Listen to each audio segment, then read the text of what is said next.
In this tutorial, we're going to be talking about another exercise for core strength and stability.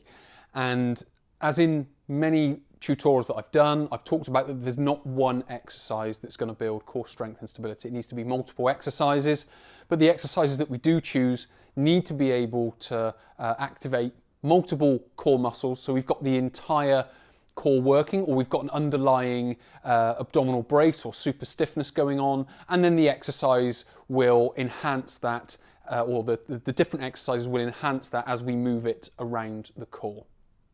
And I've broken this tutorial up into 3 parts. So we're going to talk about sort of anti-rotation of the core or anti-spine motion. Then we're going to look at the exercise, and then we're going to look at the limitations to this exercise, because where there are benefits from this exercise, there are also limitations to the exercise. So we need to understand that, so we then again don't put all our eggs in the one basket. We need to again spread it around not only the torso, but that's the reason why we use multiple exercises, because we need to spread it around the torso, which then makes us need to use more than just one exercise.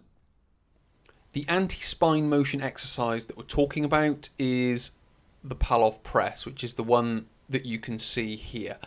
Now, the basic idea of the exercise is to stand at a right angle to the cable machine.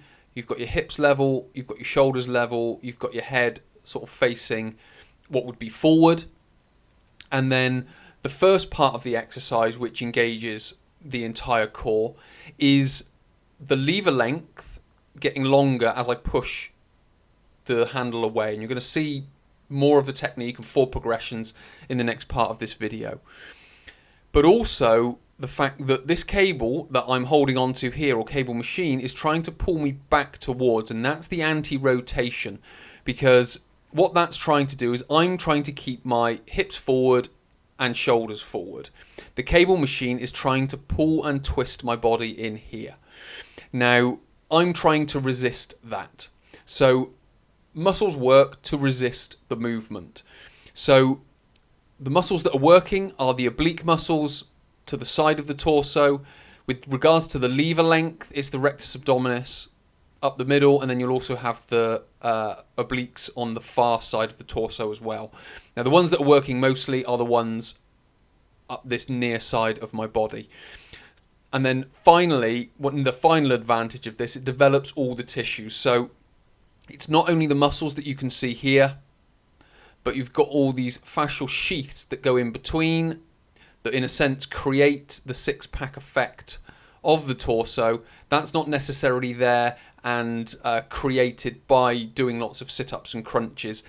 This tissue is developed by the hoop stresses that are pushing out of the torso, and then the muscles are then holding in. So there's a lot of different forces on the torso that are there to hold the body in position, and that's how we then go about developing the torso, using these anti-spine motion exercises, by, certainly from this one anyway, by adding a lever length, by adding a resistance to the movement, or to the potential movement which wants to pull it back in, and then we are developing all the tissues around the entire core.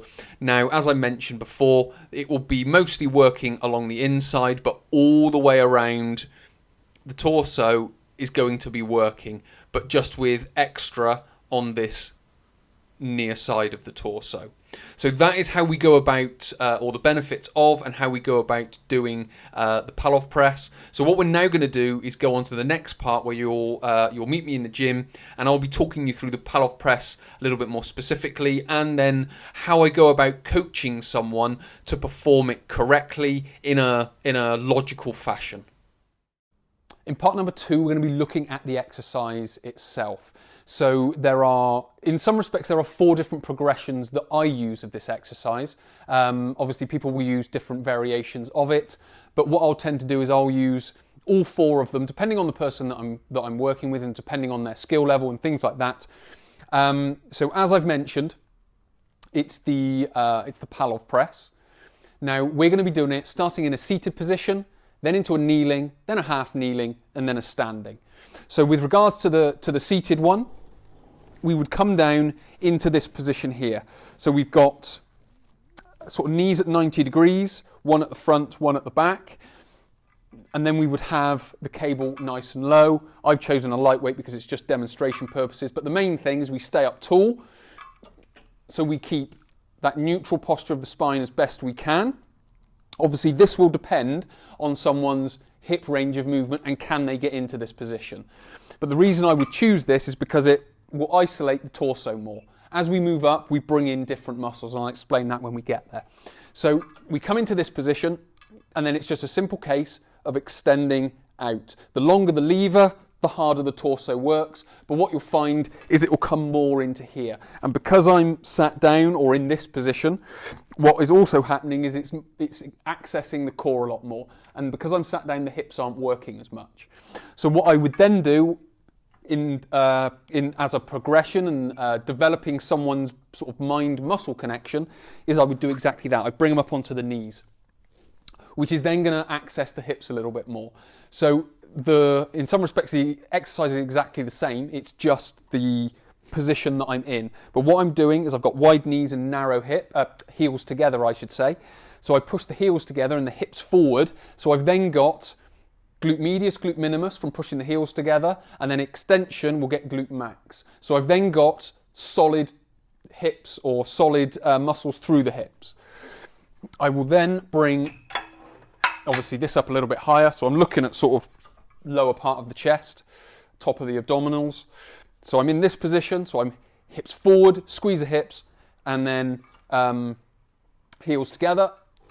Again, it's accentuating this side in here, and then I push out, and then I come back. So I'm now starting to integrate core and hips, building someone mind-muscle connection, core and hips. So building that into their catalogue, if you will, in their mind. The next one is I then come up onto one knee. Now the reason I come up onto one knee is we've now got both glutes fired. What I'm able to do on one knee is then get them to go just one side of the body. So the knee that's down is the side of the cable, so I don't get pulled over. So I would then come into this position here, again, hip forward to try and get glute max, get the hips stable, and then push away, come back.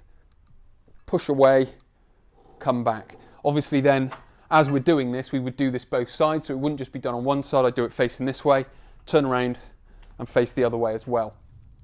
And then the final exercise, or the final variation of this, is the standing one. So what I'm now doing is I've got core sat down, I've got both glutes in the kneeling position, I've got either side in the half kneeling position or on one knee, and now I'm using, in some respects, a whole body bracing. So what I do is, again, this is sort of top of the abdominals, lower part of the chest. So again, I'm in this position, but what I'm now doing is I'm bracing from the feet. So it's all the way, because I want to be pulled this way, all of this side of my body is working extra hard. Again, I can still squeeze glutes. And again, the reason I go from the kneeling position, it's very easy to access the glutes when you're on your knees.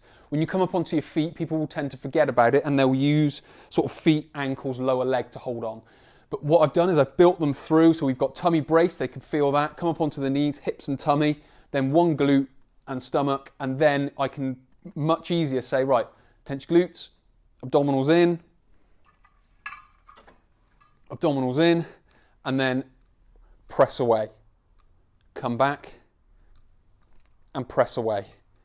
Again, the whole body staying nice and solid, so we then should be able to feel it, sort of abdominals, obliques, hips, glutes, or glute medius, glute minimus, glute max, and potentially quad, lower leg. We can spread the floor by pushing the feet away, again, to give us that extra sort of rooting into the floor.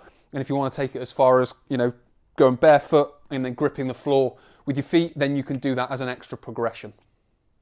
Now we're talking about the limitations of the pallof press, because all exercises will have a limitation and a certain population that it won't be that effective for. But even the people that it is effective for, it's good to be mindful of this in case anything comes up in the future with regards to bad back or anything like that.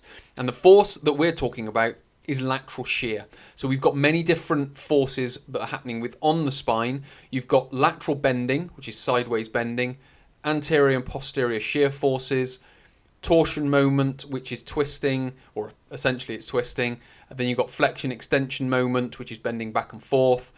You've got tension compression forces, so that's the sort of being squashed down. And then you've got the lateral shear forces that we're talking about. And essentially that is a sideways force. Now, if I bring your eyes over to this one, what's basically happening, if we use L5 as the example, so the hips are staying level all the way through the exercise. What wants to happen at L5 is it wants to, in some respects, slide off the side there. So it wants to be sort of pulled off to the side. So that's the lateral shear forces that your muscles are reacting to, and they're tensioning around the spine to hold it in place. So what we are looking at are the obliques. You will also get elements of QL, which are happening, which are engaging as well. But you'll also get rectus abdominis, again, as I've mentioned, and the obliques on the far side. So I'm using the example that the cable machine is over here. So that is the lateral force. The population that it isn't so effective for is if you have back pain that is triggered or affected by lateral forces. So we don't want to be putting extreme pressures through the spine that are lateral forces, i.e. this exercise. We want to be able to build the back, and then we want to be able to start then adding the forces onto it, because we are going to have lateral forces during everyday activity. So it is useful to have them on there, and it is good for core strength, but we want to do it at the right time. We want to do it, so we want to start building, overcoming the lower back pain, and then building. So if you are someone that has back pain that is aggravated by lateral shear or aggravated by an exercise like this, then it's probably worth avoiding it for the time being. Rebuild the spine, rebuild the torso muscles, the obliques, the QL, the rectus abdominis, and then start adding this exercise in as it starts to rehabilitate and overcome. So hopefully that's been helpful for you. We've covered all the different aspects of the pallof press. So we've talked about the anatomy that it's engaging. We've talked about some of the benefits of the exercise. We've talked about the exercise itself. So I've gone through 4 different progressions and some sort of basic coaching principles as to why I'm doing it in that way. And then we've talked about limitations of the exercise and some potential reasons why we might want to avoid it or do less of it, or certainly not do it for the time being until our spine rehabilitates. So hopefully this has been helpful for you. Hopefully it's given you a better idea of the pallof press and an exercise that can really help build core strength and stability. So many thanks for watching. My name's Chris, and I will speak to you in a future tutorial.